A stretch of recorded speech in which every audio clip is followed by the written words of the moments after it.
Bonjour à toutes et à tous, bienvenue dans cette nouvelle édition du JT Vu d'ailleurs. Comme vous le savez, chaque vendredi on élargit le spectre sur TV Finance et nous parlons d'actualité économique, sociale et culturelle. Justement, comme à notre habitude, on va démarrer, vous le savez, avec l'actualité internationale. Et je vous rappelle que l'ensemble des articles et des informations qui sont traitées dans ce JT sont tirés du site internet www.vudailleurs.com. À l'international, le Sri Lanka est en plein chaos.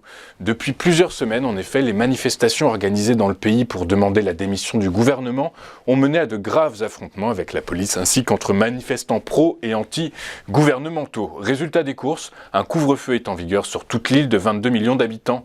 Mais que se passe-t-il sur cette île située au sud-est de l'Inde ? Eh bien, la larme de l'Inde n'a jamais si bien porté son doux et mélancolique surnom. Le pays connaît en effet sa pire crise économique depuis son indépendance en 1948, à tel point que le mois dernier, le pays s'est déclaré en défaut de paiement sur la totalité de sa dette extérieure, évaluée à 51 milliards de dollars, et a demandé l'aide du FMI.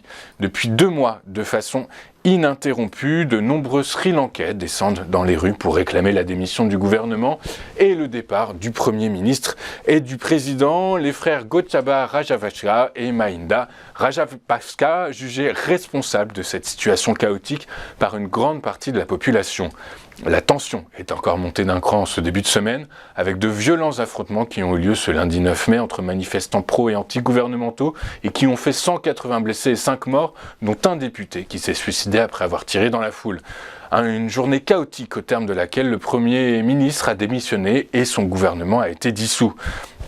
Mais la démission du Premier ministre n'a malheureusement pas calmé les ardeurs des manifestants et du gouvernement, le ministère de la Défense ayant ordonné aux forces de l'ordre de tirer à vue sur les personnes impliquées dans des pillages ou des violences. On va marquer une pause et on se retrouve tout de suite après pour l'actualité en France. À tout de suite sur TV Finance.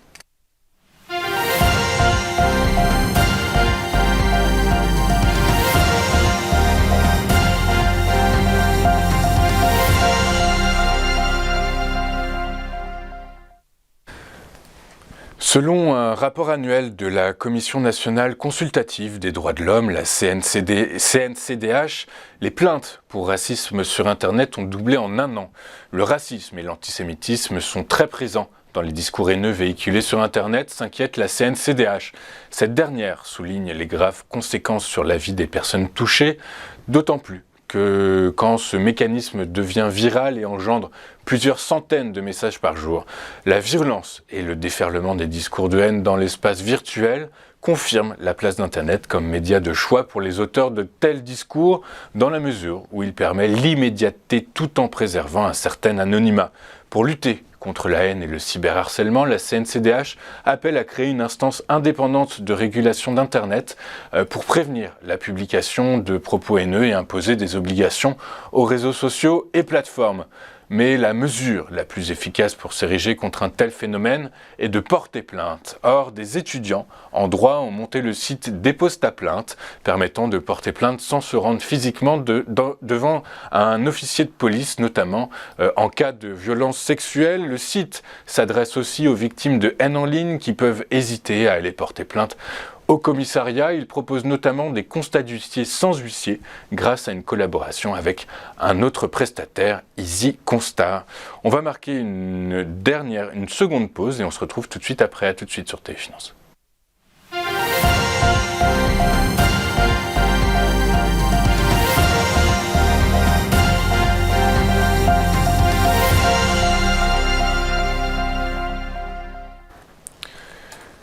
Le doux climat qui s'est abattu sur la France cette semaine n'est qu'un avant-goût de ce qui nous attend cet été. Les jardins en fleurs, les terrasses bondées, les plages qui sentent le monoeil, les enfants qui jouent à saute-mouton sur le gazon familial à l'ombre des grosses pierres qui dessinent la maison familiale. Bref, vous l'avez compris, c'est l'heure de préparer vos vacances si elles ne sont pas toujours bouclées. Et laissez-moi vous présenter ce que l'on m'a chuchoté à l'oreille, car il semblerait qu'il soit possible d'allier farniente, visite culturelle, pêche sportive, découverte du bocage et aventure nautique. Pour ce faire, rien de plus simple, les croisières fluviales sont ce qu'il vous faut. Elles vous permettront de sortir des sentiers touristiques traditionnels et ils vous feront découvrir le riche patrimoine français. Bref, souquez les artimuses et préparez-vous à vivre une expérience unique en famille ou entre amis. Nous allons marquer une pause dans notre JT Vu d'ailleurs et on passe juste après à l'actualité économique et sociale avec notre invité Monsieur Pierre Conessa qui vient nous présenter son livre Vendre la guerre, paru le 6 mai dernier aux éditions de l'Aube et dans lequel il pointe l'influence grandissante du complexe militaro-intellectuel. C'est un enregistrement, du coup laissez-moi vous souhaiter un très bon week-end et vous dire à la semaine prochaine. Bonne fin de journée sur TV Finance.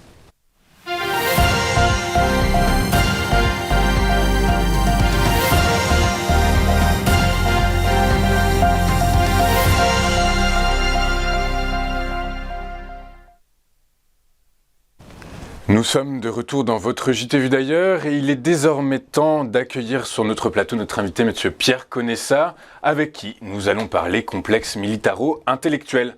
Bonjour monsieur. Bonjour. Bonjour, je vous remercie beaucoup d'être avec nous aujourd'hui. Juste avant de commencer votre intervention, votre interview, je rappelle que c'est un enregistrement, que nous sommes le 6 mai et que votre intervention sera diffusée sur notre antenne le 13 mai prochain. Je rappelle également qu'aujourd'hui, 6 mai, c'est la date de sortie du livre pour lequel vous êtes avec nous aujourd'hui, qui s'appelle Vendre la guerre aux éditions de l'Aube. Et avant de vous poser ma première question, je tiens juste à rappeler, monsieur Conessa, que vous êtes historien agrégé d'histoire, ancien élève de l'ENA, et que vous écrivez régulièrement dans le monde diplomatique. Aujourd'hui, dans ce livre, dans Vendre la guerre, vous nous livrez une réflexion sur l'interventionnisme militaire et le rôle donc du complexe militaro-intellectuel. Monsieur Pierre Conessa, qu'est-ce que c'est que le complexe militaro-intellectuel ? Écoutez, c'est un concept qui m'a paru intéressant pour essayer de comprendre qu'est-ce qui fait l'interventionnisme qui a grosso modo commencé en 91. Pourquoi 91 ? Parce que c'est la disparition de l'URSS. Donc tout à coup, le grand ennemi qui structurait toute la pensée stratégique, toute la diplomatie internationale disparaît. Et 91 parce que c'est la guerre du Golfe. C'est-à-dire c'est la première guerre menée sous mandat onusien pour faire la libération du Koweït, vous vous souvenez ? Et cette guerre, elle a deux caractéristiques. C'est que ça va être la première guerre vécue en live, c'est-à-dire toutes les chaînes de télévision du monde sont installées au Koweït. Et rappelez-vous, on avait 6 mois de préavis donnés aux Irakiens. Le scénario était construit, ça devait être la 4e armée du monde. On n'a jamais su qui était la 3e, enfin bon, celle-là c'était la 4e. En tout cas, vous voyez comment le thème médiatique est mis en place. Et puis, cette guerre se déclenche et elle se termine en 120 heures. C'est-à-dire que ça ne correspond pas à un timing de retransmission télévisée, c'était trop court. Donc, si vous voulez, ça convainc deux choses. D'abord, que la supériorité des armées occidentales est telle que pratiquement c'est un outil universel qu'on peut utiliser dans n'importe quelle circonstance. Et puis, d'autre part, que la guerre devient un spectacle. Et dans ce spectacle, vous allez avoir de nouveaux acteurs qui vont être, encore une fois, pour peupler les plateaux télé, des gens qui vont soit être des connaisseurs de la région, soit être des connaisseurs de la chose militaire, etc. Mais la chose va s'emballer ensuite, c'est-à-dire que vous allez donc avoir, puisqu'il n'y a plus de matrice stratégique logique, si vous voulez, des gens qui vont venir convaincre le politique, l'interpeller, en disant « je rentre de tel endroit, il y a un génocide en cours, vous ne pouvez pas ne pas ». L'argumentaire, c'est ça, c'est la double négation. Et donc voilà, c'est sur cette évolution-là, qui est une espèce de... Ce complexe militaro-intellectuel, évidemment, a vocation à répondre à la thématique d'Eisenhower sur le complexe militaro-industriel. Mais toutes les guerres que j'ai eu à couvrir, si vous voulez, quand j'étais au ministère de la Défense, il n'y en a aucune qui a été déclenchée par les industriels. Les industriels, d'ailleurs, souvent, ça les embêtait parce que ça perturbait des négociations de contrats. Ça ne consommait pas énormément. La Yougoslavie, ça n'a pas consommé des Mirages et des Rafales. Donc, on n'est pas du tout dans l'explication qui a vécu pendant toute la guerre froide. On est dans une explication nouvelle et c'est ça que j'essaye de poser aujourd'hui. Voilà. De mettre en avant dans votre livre Vendre la guerre. Vendre la guerre qui, je crois, se tire d'un premier essai, d'une première plume que vous avez jetée en 2011 dans la revue Stratégique et dans laquelle vous parliez de la sociologie de la production stratégique. Oui, c'était un livre que j'avais appelé, j'ai même oublié mon titre, c'est quand même le comble.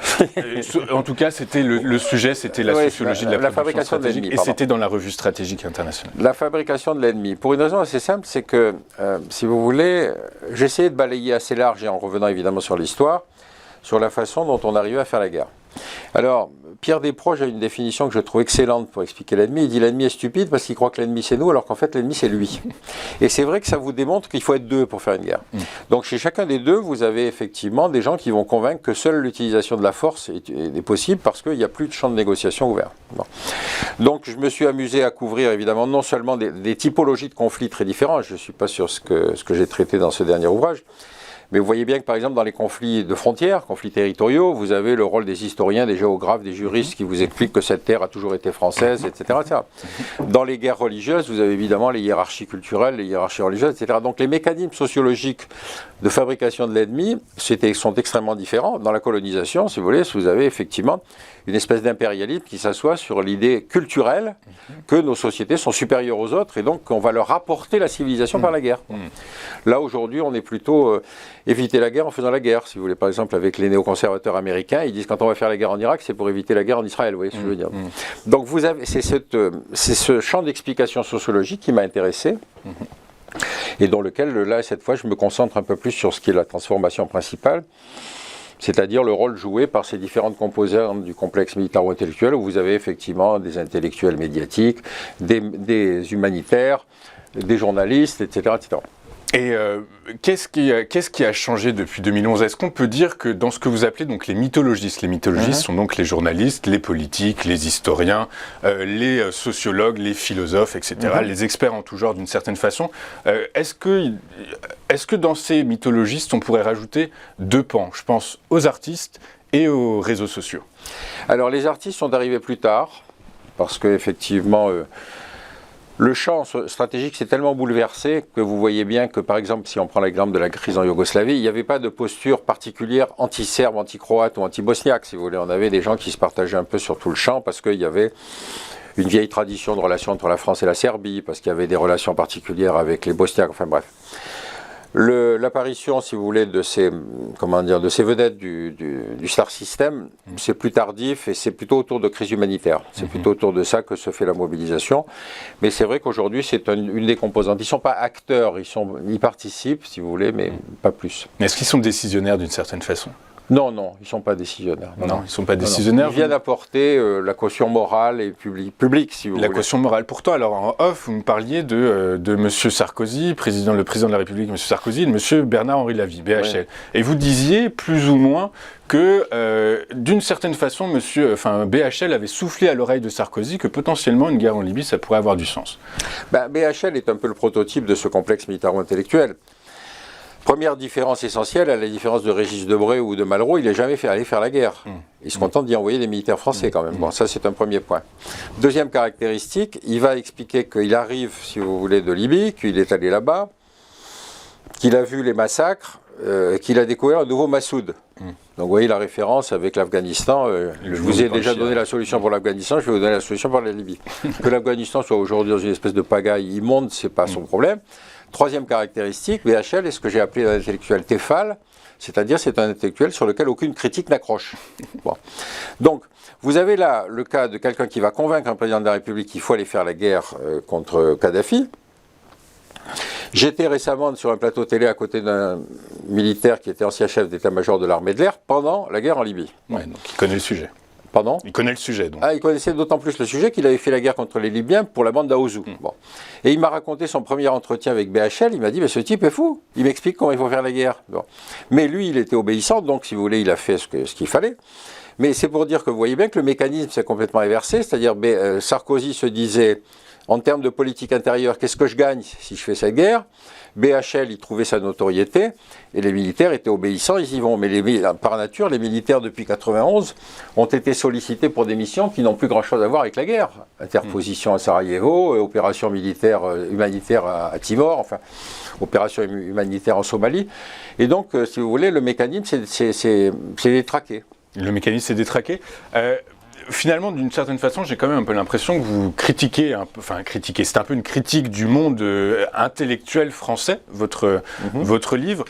Cependant, quand on essaie de réfléchir un peu au conflit ukrainien qui oppose donc la Russie et le monde occidental, on pourrait se dire que finalement, ce complexe militaro-intellectuel, c'est une forme de démocratie, puisque ce complexe militaro-intellectuel n'existe pas en Russie. Du coup, est-ce que par la force des choses, il n'est pas nécessaire ?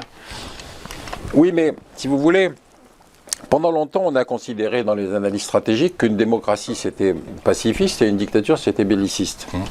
Or, que je sache, la Grande-Bretagne et la France étaient les deux grandes puissances coloniales de la planète, c'était les deux seules démocraties de la fin du XIXe siècle. Bon. Et d'autre part, le Portugal de Salazar n'a jamais déclenché une guerre. Donc, si vous voulez, cette thématique, nous sommes le bien, ils sont le mal, si vous voulez, traverse toutes les analyses stratégiques. Ce qui se passe, c'est qu'aujourd'hui, comme vous n'avez plus le camp du mal avec la disparition de l'URSS, on a une machine qui s'est emballée en faisant de l'interventionnisme, une trentaine d'opérations militaires quand même de 92 jusqu'à 2015. Qualifier la démocratie poutinienne de dictatoriale quand même. Oui, mais ça ne change rien. Ça change rien. C'est-à-dire que, encore une fois, dans la situation qu'on vit aujourd'hui, vous voyez bien qu'on est pris d'une espèce d'ukrainophilie absolue et d'une poutinophobie aussi absolue. Or, dans l'affaire qui s'est passée depuis la révolution de Maïdan, tous les torts ne sont pas du côté des Russes. Pourquoi je dis ça? Je sais que je choque, mais la décomposition des États fédéraux, que ce soit la Yougoslavie et l'URSS, c'était toujours des États dans lesquels la frontière administrative faisait que vous étiez serbe, vous mariez avec une bosniaque, ça ne posait pas de problème. Bon. Quand ces pays éclatent, tout à coup, les frontières administratives deviennent des frontières politiques. Donc du coup, vous êtes du mauvais côté de la frontière, quoi qu'il arrive. Pour la Russie, c'est exactement pareil. Vous avez 30 à 40 millions de russophones qui sont dispersés sur les anciens États, pas satellites, les anciens États de l'URSS. Donc, vous vous trouvez avec un gouvernement central à Moscou qui dit, mais ces russophones ont aussi des droits.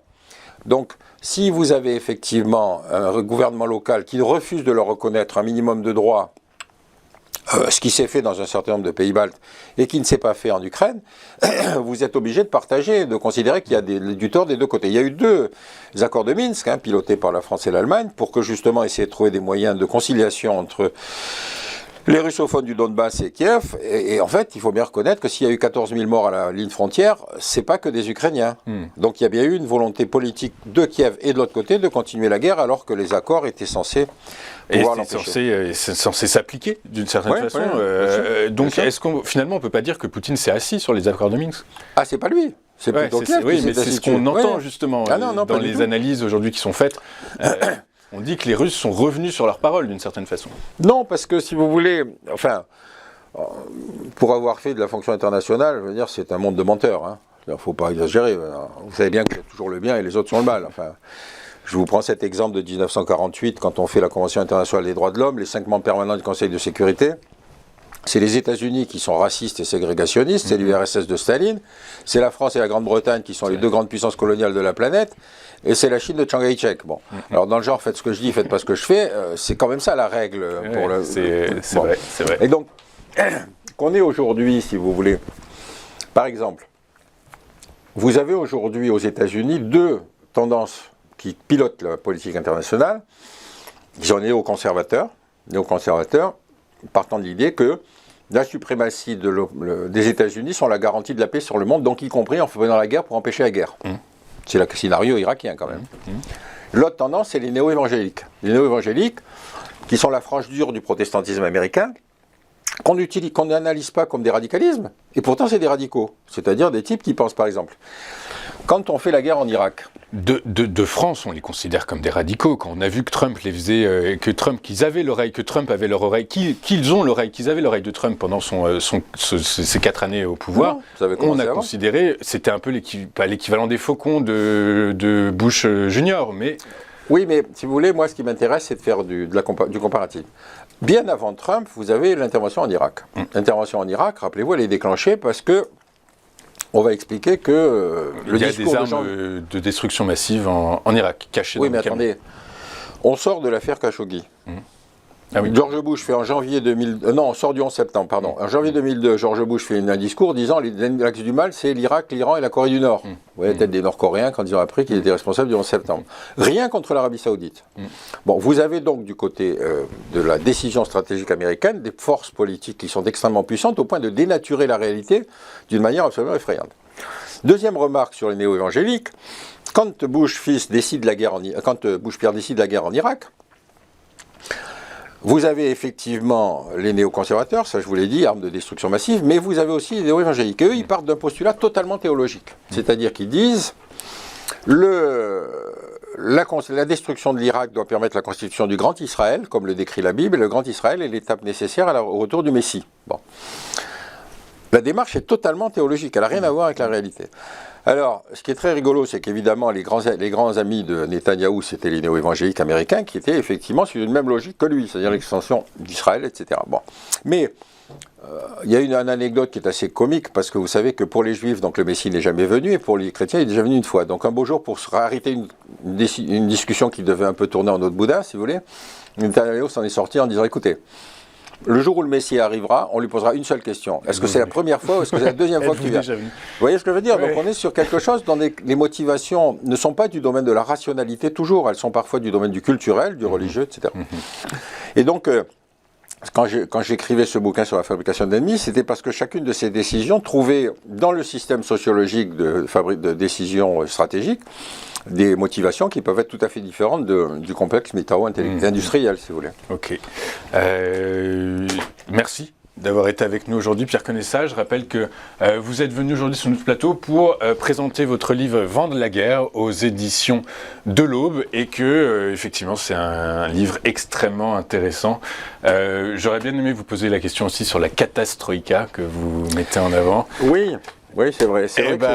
Désolé, non, mais on n'a pas le temps, vous reviendr. Mais effectivement, c'est un livre passionnant. Quand on aime bien les questions géopolitiques, c'est extrêmement intéressant. Je vous remercie de nous avoir suivis.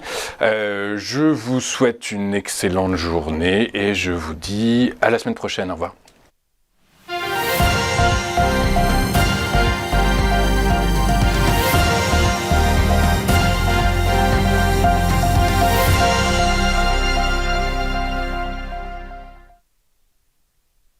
Bonjour à tous et bienvenue dans notre émission Entreprise et Innovation, votre rendez-vous innovation, développement économique et enjeux du digital sur TV Finance. Tous les jours, TV Finance met en lumière une société, un projet, des hommes et des femmes qui font l'entreprise d'aujourd'hui et de demain dans un monde en perpétuelle évolution. Pour y participer, contactez-nous sur tvfinance.fr.